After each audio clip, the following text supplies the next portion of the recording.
wali itu nggak mau mati sama dengan nabi nggak mau mati, berarti ada tugas yang belum selesai.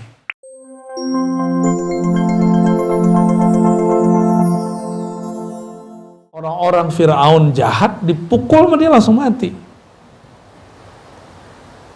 Ini ada malaikat nyamar jadi orang, jadi jawara, mirip kayak musuhnya yang dulu. Ditonjok, copot matanya. Tapi kan itu jelmaan, yang malaikatnya nggak copot, tapi jelmaannya seperti copot. Copot Pak, plak, habis matanya. Kuatnya Nabi Musa tuh, tengkoraknya langsung pecah itu. Itu di hadis Sahih Bukhari disebutkan. Oleh kelompok ingkarus sunnah, dia nggak percaya hadis ini, dia nggak tahu hakikat malaikat. Ini yang rusak cuma jelmaannya, malaikatnya nggak rusak. Ya. Itu Nabi Musa tuh. Makanya Nabi Musa nambah lagi umurnya itu. Jadi nabi-nabi, wali-wali itu bisa request, bisa jontok-jontokan sama malaikat maut. Gue belum pengen mati gitu. Bisa begitu. Wali itu nggak mau mati sama dengan nabi nggak mau mati, berarti ada tugas yang belum selesai. Tugasnya dari Allah. Berarti si malaikat maut pakai SK Lauh Mahfuz, kalau nabi wali pakai SK jaiznya Allah. Jaiznya Allah isinya rahman, rahmah, kasih sayang. Ar-Rahman alal arsy istawa. Dan takdir itu tertulisnya bukan di Lauh Mahfuz, tertulisnya di Arasy. Jadi takdir arsyiyah, ada takdir Lauh Mahfuz. Lauh Mahfuz di atas langit ketujuh. Kalau Arasy di atasnya lagi, dan Arasy mencakup alam semesta. Ada lagi takdir yang di atas itu, masih panjang, itu suka-suka Allah lah ya. Jadi Allah ini nggak boleh diatur siapa-siapa. Misalnya nih, udah ada takdir ditulis, Allah nggak terikat dengan takdir itu, kita yang terikat takdir itu, gitu. Orang-orangnya Allah, bahasa Arabnya ahlullah.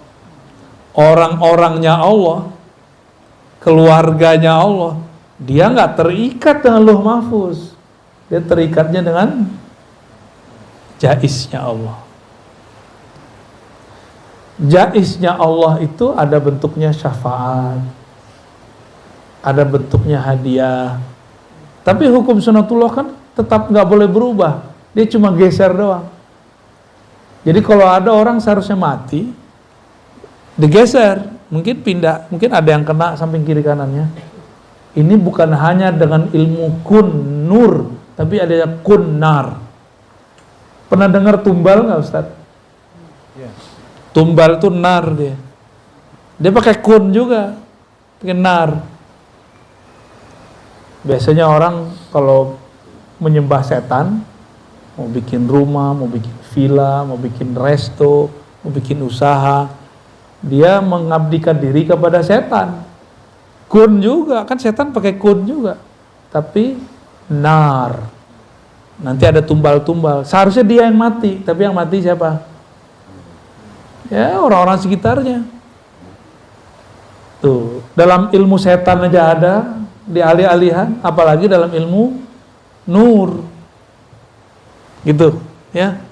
Ini kita sekedar membuka-buka sedikit aja nih, biar selama ini yang kita sudah tahu ternyata bagian dari rangkaian ilmu kun.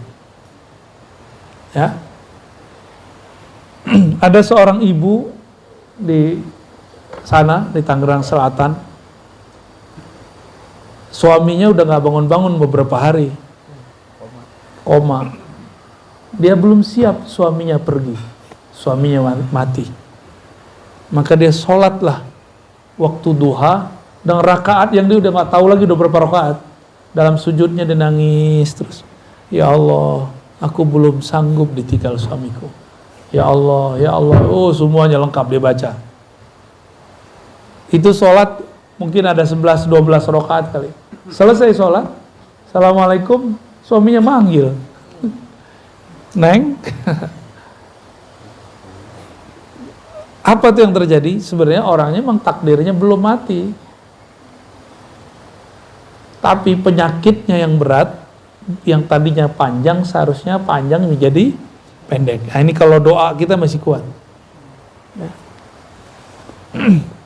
Oleh karena itu, dokter misalnya nih bilang sembuh dengan ini harusnya 3 bulan udah lewat nih.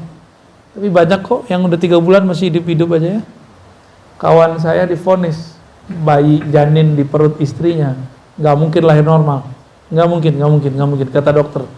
Akhirnya dia datang ke semua guru, semua kiai, semua orang yang menurut dia soleh, minta didoain istrinya lahir normal, Pak. Ya. Apa kata dia, ini anak doa. Ini anak doa. Padahal dia minta doa lebih dari 40 kiai. Gak tahu mau doa kiai yang mana lah yang makbul. Itu bisa terjadi begitu.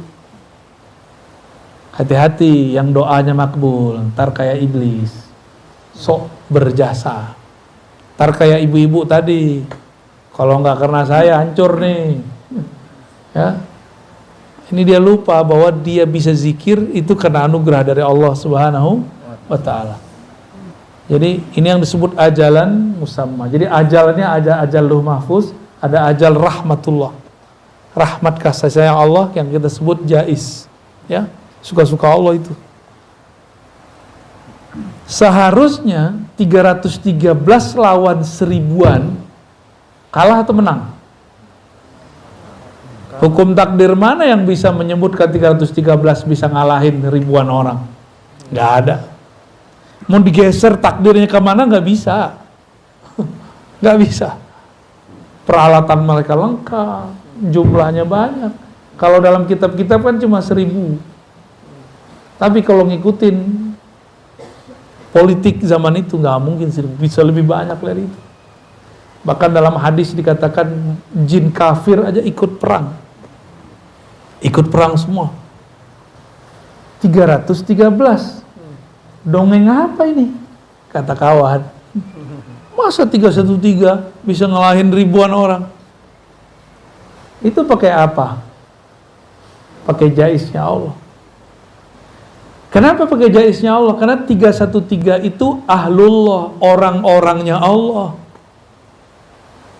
Makanya Nabi ngomong, i'malu ma syi'tum fa innallaha qad ghafara lakum. Kamu buat suka-suka lah, Allah pasti ampuni karena keluarganya Allah kok.